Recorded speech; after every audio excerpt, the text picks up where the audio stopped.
નમસ્તે દર્શક મિત્રો, આજના યુવ દર્શન કાર્યક્રમમાં આજે ભ્રષ્ટાચાર વિરોધી અભિયાન ચલાવનાર આપણા central vigilance commissioner Shri N Vitthal સાથે હઠીસિંહ વિજ્યુઅલ આર્ટ સેન્ટર ખાતે શ્રી બટુકભાઈ વોરા, માજી ધારાસભ્ય અને પત્રકાર, તેમની રાહબરી હેઠળ જે આપણે એક પ્રશ્નોત્તરી યોજી ગુજરાતમાં અને અમદાવાદના જાગૃત નાગરિકો અને વિદ્યાર્થી મિત્રો સાથે, તે કાર્યક્રમ અત્યારે પ્રસ્તુત છે।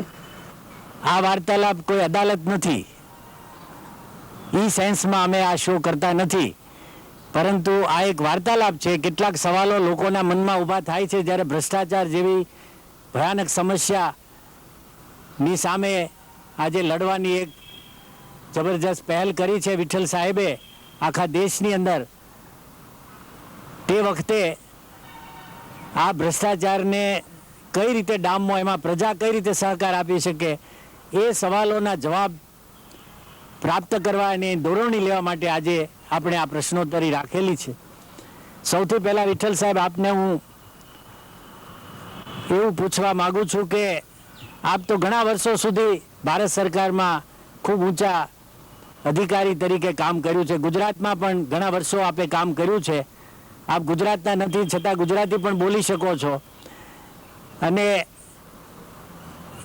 ભ્રષ્ટાચાર સામેનું અભિયાન તો આપે હમણાં જ્યારથી વિજિલન્સ કમિશનર તરીકે નિમાયા ત્યાર પછી શરૂ કર્યું, પણ એ પહેલાં આપના અંગત જીવનમાં ભ્રષ્ટાચાર સામે અગાઉ કશો કોઈ સંચાર કે કશી કંઈ પ્રવૃત્તિ કે કશું કંઈ કર્યું હતું આપે? આટલું બધું જબરજસ્ત અભિયાન આજે આપે ઉપાડ્યું છે, એની પાછળ પ્રેરણા શું મળી? मैं IAS में दाखिल थયેલો 1960 में અને लगभग 40 વર્ષની સર્વિસમાં મને રાજ્ય સરકારમાં અને કેન્દ્ર સરકારમાં ઘણી જગ્યાઓ પર કામ કરવાની તક મળ્યું છે।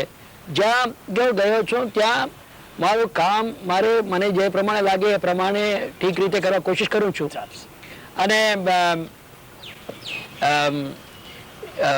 જ્યાં મને જે ક્ષેત્રમાં મેં કામ કર્યું છે ત્યાં ભ્રષ્ટાચાર ન રહે અને સાથે સાથે કાર્યક્ષમતાથી કામ ચાલે એ પ્રમાણે મેં કર્યું છે। અને સેન્ટ્રલ વિજિલન્સ કમિશનર થયા પછી મારો એક મૂળ કામ જ એ બની ગયું હતું। તે પહેલાં હું સેક્રેટરી ઇલેક્ટ્રોનિક્સ હતો, કે એટોમિક એનર્જીમાં એડિશનલ સેક્રેટરી હતો, કે ટેલિકોમ કમિશનમાં ચેરમેન હતો, કે ગુજરાત નર્મદા ફર્ટિલાઇઝરના મેનેજિંગ ડાયરેક્ટર હતો। એ જ્યારે એવા જાતનું કામ કરતો હતો ત્યારે કામનું ધ્યેય, લક્ષ્ય, ઓબ્જેક્ટિવ્સ જુદા છે। પણ હવે સેન્ટ્રલ વિજિલન્સ કમિશનર થયા પછી મારો 24 કલાક આ જ કામ થઈ ગયું છે। એટલા માટે તમને લાગે છે કે મેં કોઈ અભિયાન શરૂ કર્યું છે, મેં તો અભિયાન કોઈ નથી શરૂ કર્યું। સેન્ટ્રલ વિજિલન્સ કમિશનર તરીકે આ જે મારી જવાબદારી છે એ જવાબદારીને પૂરો પાડવા માટે મારી શક્તિ છે એ પ્રમાણે હું કામ રહ્યો છું। એટલે મેં કોઈ અભિયાન કંઈ નથી શરૂ કર્યું। વિઠ્ઠલ સાહેબ, અમારી દ્રષ્ટિએ આપ જે તમારી ફરજ બજાવી રહ્યા છો એક અભિયાન જ છે, કારણ કે પ્રજાનો પણ એની અંદર જબરજસ્ત પડઘો પડી રહ્યો છે। તો સૌથી પહેલાં મારે પૂછવું છે કે આપે જે વેબસાઇટમાં જે ચાર્જશીટેડ અધિકારીઓને જેની સામે ઇન્વેસ્ટિગેશન છે એવા ઉચ્ચ અધિકારીઓના નામો વેબસાઇટ ઉપર જાહેર કર્યા, ત્યાર પછી કેટલાક સમૂહ માધ્યમોની અંદર એક જરાક ચળભળ થઈ અને કોઈએ તો એવું પણ લખ્યું કે આપ સેશનને ડગલે ચાલી રહ્યા છો, કોઈ એવું લખ્યું કે આપ પુરવાર થયા વિના આક્ષેપો પુરવાર નથી થયા એવા લોકોને તમે ગુનેગાર ઠરાવીને તમે નામો જાહેર કરી દીધા છે। તો આપ કોના પગલે ચાલી રહ્યા છો, સેશનના કે મહાત્મા ગાંધીના કે કોના પગલે? How do we consider it? પહેલું તો મેં કહેવા માંગુ છું કે મેં સેશનના પગલે નહીં જરાવું છું, અને હું એમ કહું કે હું મહાત્મા ગાંધીજીના પગલે જાઉં તો પછી લોકો કહેશે કે એ લોકો વિઠ્ઠલ સાહેબને એવું કંઈ મગજ ફેર ગઈ ગયું છે કે ગાંધીજી ક્યાં અને અમે ક્યાં। એટલે ગાંધીજીને નામ લેવા માટે પણ અમે હકદાર છે કે એવું નથી। પણ જે વેબસાઇટમાં શા માટે મેં નાખ્યું, મીડિયા સતત પૂછ્યા કરે તે અમે બધું જે કોઈ એન્ટી કરપ્શનનું કામ ચાલે છે એમાં ફક્ત નાના કર્મચારીઓ, નાના અધિકારીઓને પકડી લેવામાં આવે છે, ઉપર સિનિયર્સને કોઈ સામે કોઈ પગલાં નથી લેવામાં આવતું। પણ ખરેખર એવું નથી કે સિનિયર ઓફિસરને સામે પણ પગલાં લેવાય છે, અને એનું ઇન્ફોર્મેશન અમારી પાસે છે। તો પછી મને લાગ્યું કે એ જે ઇન્ફોર્મેશન અમારી પાસે છે કે કયા સર્વિસમાં કયા લેવલ ઉપર અમે થઈ રહ્યા છીએ, તો મને લાગ્યું કે એ ડિપાર્ટમેન્ટલ એક્શનને પણ મેં જાહેરમાં મૂકું। અને એક વાત ચાલી કે આમ જાહેર કરવાથી એક તો મારું પબ્લિસિટીનું સ્ટન્ટ છે, મારું કોઈ પબ્લિસિટીનું સ્ટન્ટ નથી। મને પૂછવામાં આવેલું તમે પબ્લિસિટી માટે બહુ પાછળ પડ્યો છો, તો तो मैं कह लूँ कि હવે ઉર્દू में કહે છે ना, इश्क किया नहीं जाता है, इश्क हो जाता है।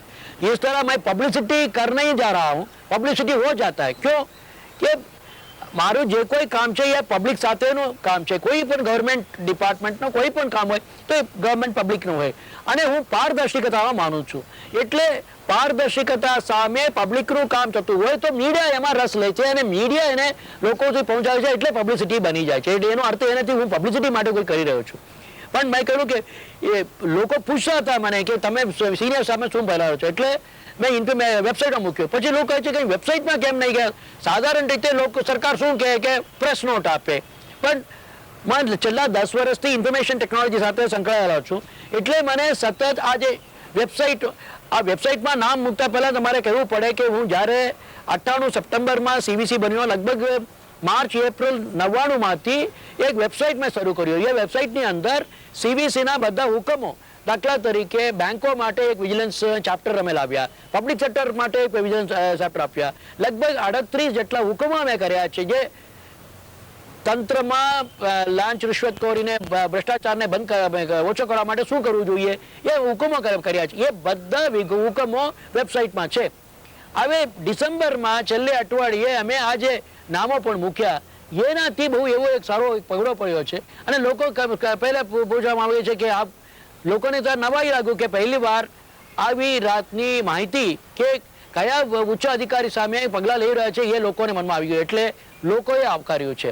પછી कुछ लोग સમજે કે એ નામ મુકાયું એટલે એમને ભ્રષ્ટ અધિકારી તરીકે સીબીસીએ ડિક્લેર કરી દીધું। એવું નથી કર્યું। તમે સીબીસીનું લેંગ્વેજ તમે જોશો તે વેબસાઇટમાં એમાં લખ્યું છે list of officers against whom action has been recommended by the CBC। કયા જાતનો એક્શન? બે જાતનો એક્શન।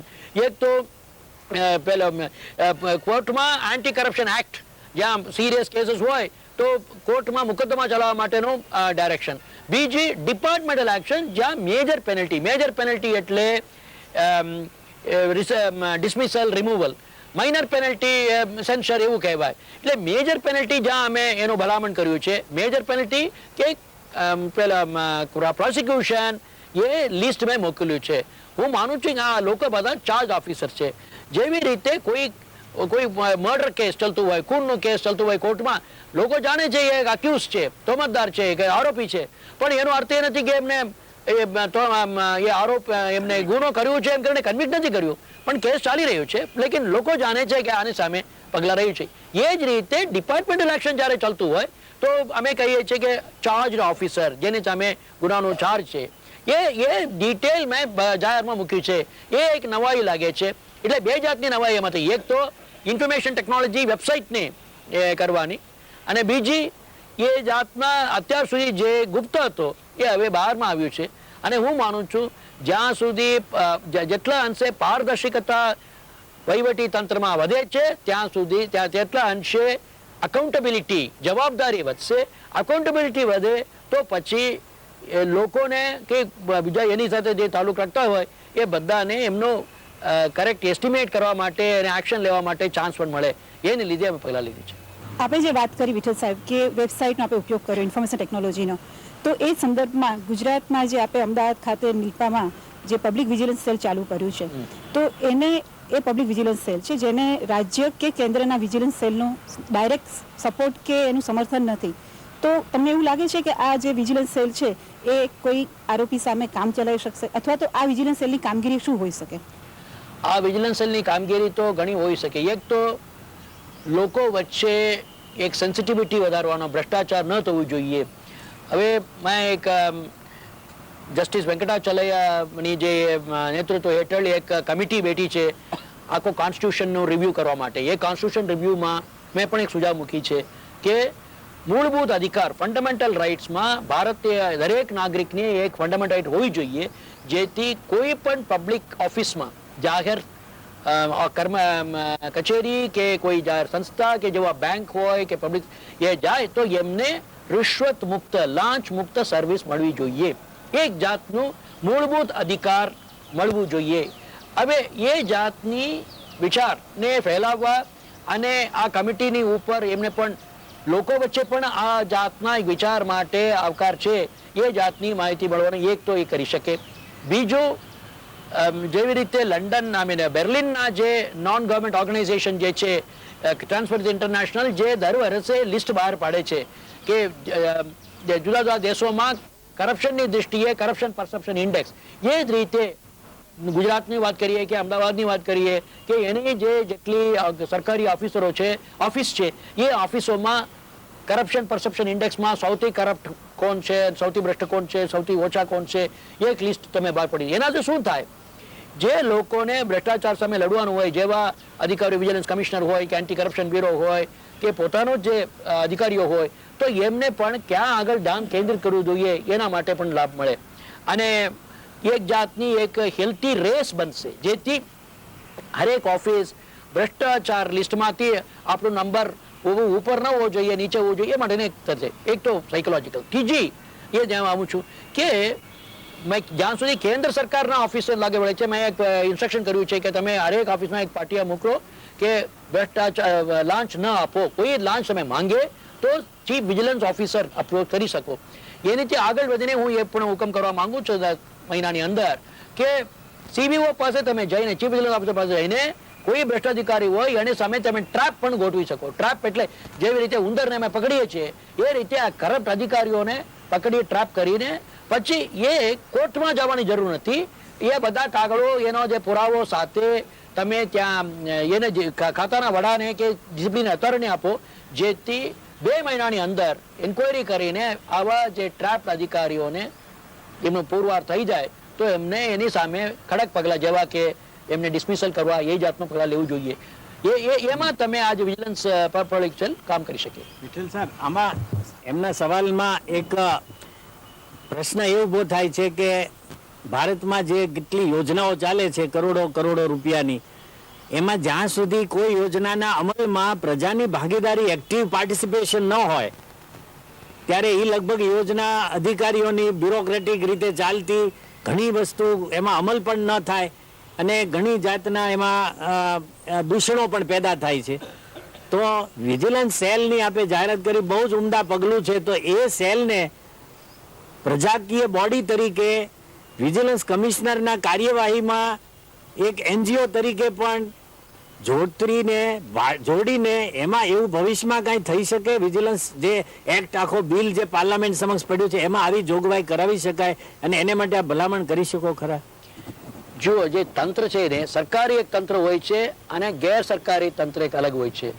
સરકારી તંત્ર જેવા કે સેન્ટ્રલ વિજિલન્સ કમિશન કે વિજિલન્સ કમિશન એ અમુક રીતે કામ કરે, પણ ભ્રષ્ટાચારને નાબૂદ કરવાનું જે છે એ ફક્ત સરકારની જવાબદારી નથી, એમાં લોકોને પણ રસ છે અને લોકોની જે કોઈ મનમાં એમની ઉમંગો છે, એમના વિચારો છે, એને કાર્યાન્વિત કરવા માટે આવા જે સંસ્થાઓ, જે વિજિલન્સ સેલ જેવા સંસ્થાઓ હોય, તો એ સંસ્થાઓ વિજિલન્સ કમિશન જેવા સરકારી સંસ્થાઓ સાથે હાથ મેળવીને એક સુસંકલિત રીતે કામ કરી શકે.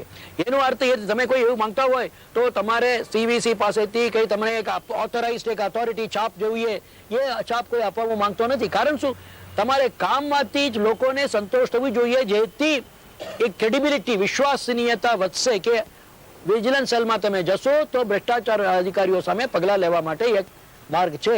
એ જાતની પરિસ્થિતિ કામ કરીને તમારે ઉભો કરવું પડશે. આવા ગેર પ્રજાકીય બોડી છે, આડકતરો સંબંધ ખરો વિજિલન્સ કમિશન બરાબર છે, પણ એનું કઈ ઓફિશિયલી કઈ ન કહી શકું કે જે હુકમ મેં બહાર પાડવાના છે અને મેં કહ્યું કે પ્રમાણે વેબસાઇટમાં બધા અમારા હુકમ છે, એટલે આ વિજિલન્સ સેલ બધા સીબીસી ના હુકમોનો એ ઉતારી શકે અને પછી દરેક ઓફિસમાં જઈને આ હુકમોનો અમલ થાય કે કેમ એ પણ તમે જોઈ શકો.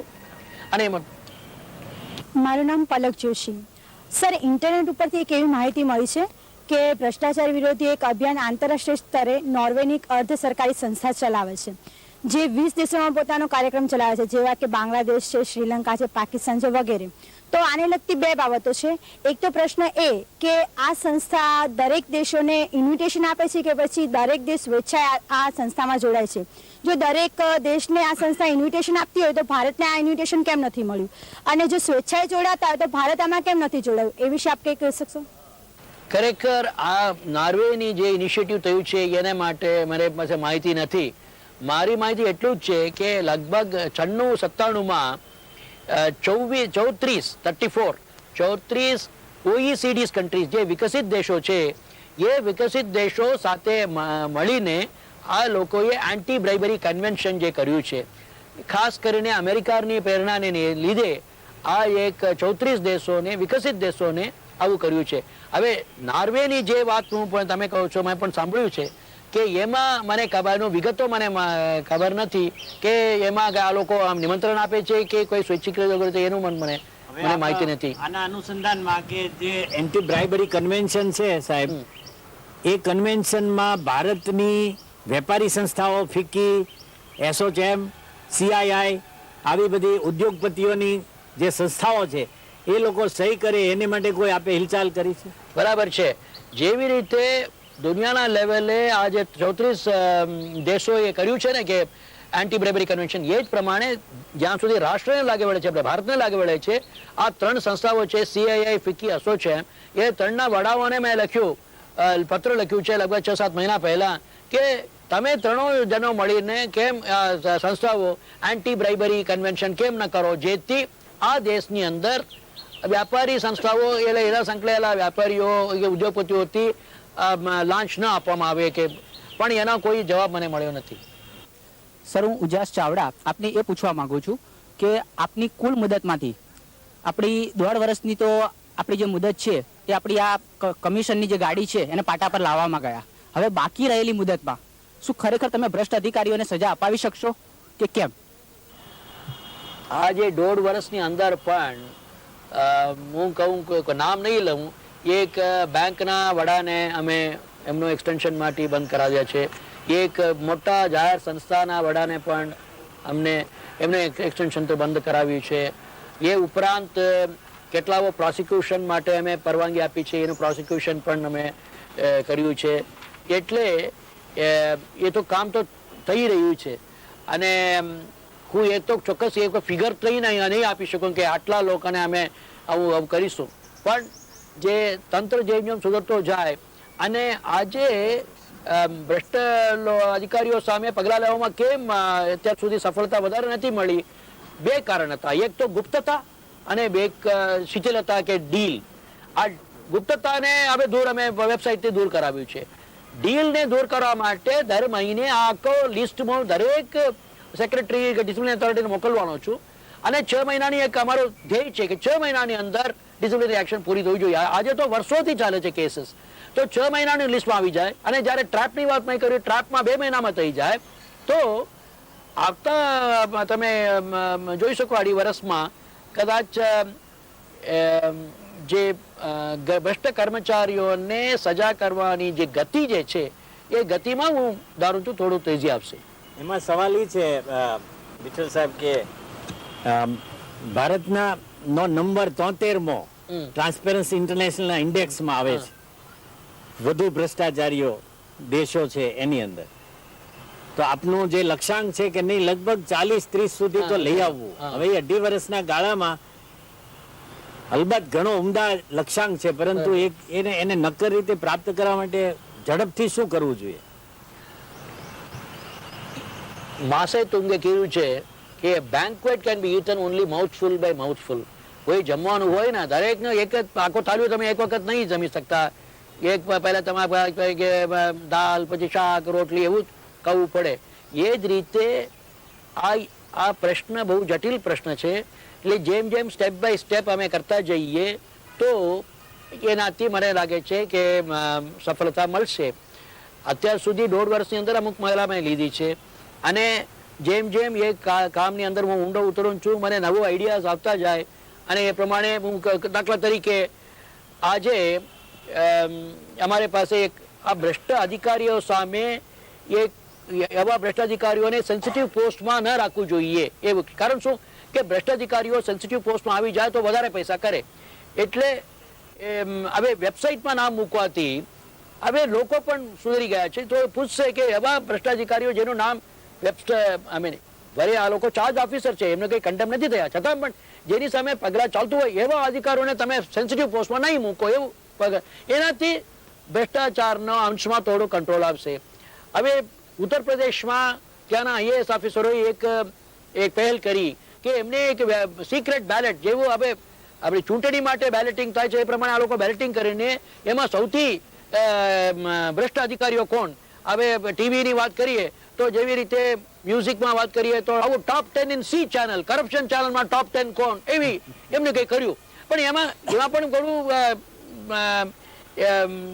એ બધું ઠીક ચાલ્યું એમ ના કહી શકાય. કારણ શું, લોકો કહે છે દરેક એસોસિએશનમાં ગ્રુપિઝમ હોય છે, જૂથબંધી હોય છે, એટલે એ બધું ધોરણ પણ એવું એક એ પરિસ્થિતિ ઊભી કરી શકાય કે કેમ જેથી દરેક સર્વિસ પોતાના જ લેવલે પોતાના એસોસિએશન મારફતે ભ્રષ્ટ અધિકારીઓને આઈડેન્ટિફાય કરે સિક્રેટ બેલેટમાં, એ નામ જાહેર ન કરતા એ સિક્રેટ લિસ્ટ સીવીસીને મોકલે. અને લિસ્ટ કરીને એક લિસ્ટ હોય છે, એ એગ્રીડ લિસ્ટ સીવીઓ ચીફ વિજિલન્સ ઓફિસરને મારફતે એ ગુપ્ત રીતે જે અધિકારીઓ ભ્રષ્ટ એમ લાગે છે એની સામે હજુ કોઈ નક્કર પુરાવો નથી, એના ઉપર ધ્યાન રાખવા માટે એક સિસ્ટમ છે. આ સિસ્ટમની આ એગ્રીડ લિસ્ટ અને આ જાતના ટોપ 10 ઇન સી ચેનલ એનું સરખામણી કરીને વધારે કંટ્રોલ કરી શકાય કે કેમ, એવું પણ એક વિચાર કરું. નવી નવી વિચારો આવતા જ જાય છે, જેથી જે મહાત્મા ગાંધીની વાત ચાલી એ પ્રમાણે અહિંસક રીતે આ બધા દરેકને ટ્રેપમાં એવું પણ કંટ્રોલ કરીને આજે જે ભ્રષ્ટાચાર માટે જે પ્રવૃત્તિ છે, જે ધ ટેન્ડન્સી ટુ કરપ્શન, એના ઉપર કેટલું ચેક કરી શકાય એનો પણ વિચાર કરી રહ્યો છું. સાહેબ, મારું નામ ડૉક્ટર પિયુષભાઈ Bhansali, anti corruption action group Ahmedabad. મારો સવાલ છે, ભારત દેશના ખૂણે ખૂણે એન વિઠ્ઠલ જેવા સક્ષમ અને કાર્યદક્ષ વ્યક્તિઓ તૈયાર કરવા માટે આપનો શું પ્લાન છે? તેમજ આખી દુનિયામાં જે દેશોમાં ભ્રષ્ટાચાર નથી તો ત્યાં કેમ નથી? આમ તો કોઈ ના કહી શકે કોઈ દેશમાં કરપ્શન નથી જ નથી એવું નથી, પણ એ કમ્પેરેટિવ બેસિસ ઉપર સ્વીડન કે ડેનમાર્ક કે બ્રિટન કે અમેરિકામાં ભારત કરતાં ભ્રષ્ટાચાર ઓછું છે. એટલે અમારે પણ પહેલા દેશોથી શીખવું પડે. અને હમણાં જે કોઈ મેં કાયદા અંગે વાત કરી છે, એટલે કે whistle blower act, public disclosure act, એ બધા પહેલા રાજ્યોથી અમે સ્ટડી કરીને અમે પણ ભારતમાં લાવી શકીએ, જેથી એક જાતનો કંટ્રોલ રાખીએ. હવે મારા જેવા કે મને લાગે છે આપ મને બહુ પ્રશંસા કરો છો, એવું એ પ્રશંસા લાયક હું કે નહીં મને માનતો, પણ એટલું તો માનું છું કે જે રીતે મેં સ્ટેપ લઈ રહ્યા છું જેથી લોકો એનો ઇમિટેટ કરી શકે, રોલ મોડલ હોઈ શકે. અને એટલા માટે જ્યાં સુધી હવે ભ્રષ્ટાચારની જ વાત કરીએ તો દરેક રાજ્યમાં હું જઉં છું, કહું છું કે તે રાજ્યના વિજિલન્સ કમિશનને કેન્દ્રના સીવીસી બેસિસ ઉપર કેમ ન કરી શકાય. અને જે ઇન્સ્ટ્રક્શન સીવીસીએ કર્યું છે, અહીંયા ગુજરાત માટે મારે ખાસ કહેવું પડે કે વર્મા સાહેબ જે છે એ મારા મિત્ર જ છે, અને સીવીસીએ જે કોઈ ઓર્ડર્સ કર્યા છે એનું મ્યુટાટિસ મ્યુટાન્ટિસ રાજ્યમાં પણ એ કરવા માંગે છે. એટલે એ જાતની સ્ટેપ્સ થાય તો મને લાગે છે સારા દેશમાં તંત્ર સુધરી શકે.